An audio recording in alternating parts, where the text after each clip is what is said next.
Maithili express की शानदार प्रस्तुति।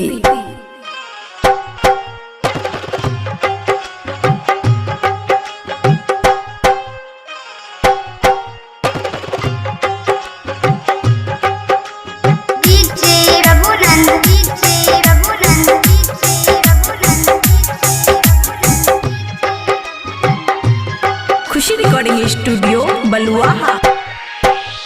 पागल कहे चलो गहे मैया हमारा के गाँव में। पागल कहे चलो गहे मैया हमारा के गाँव में। पागल कहे चलो गहे मैया हमारा के गाँव में। पागल कहे चलो गहे मैया हमारा के गाँव में। नमबा के हटाए दमैया अलो सरान में। पागल कहे चलो गहे मैया हमारा के गाँव में।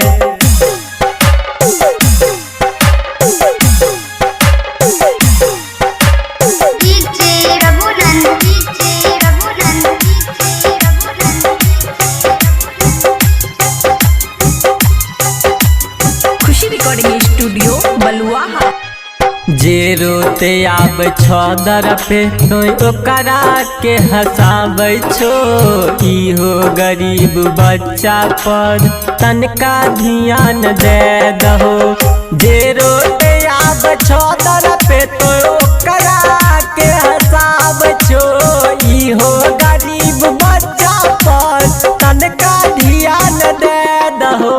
बड़ी आस लेके अलियो मैया चरण में।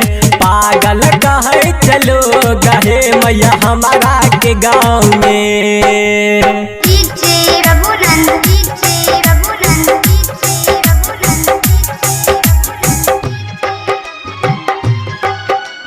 खुशी रिकॉर्डिंग स्टूडियो बलुआहा।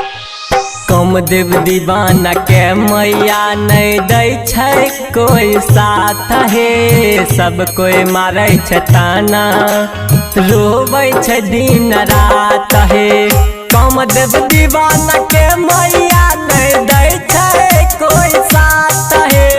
अपन पराया मार छै ताना रोबै छै दिन रात हे।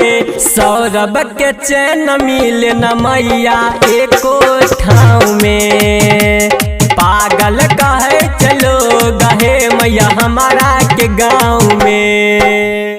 पागल कहे चलो गहे मैया हमारा के गाँव में।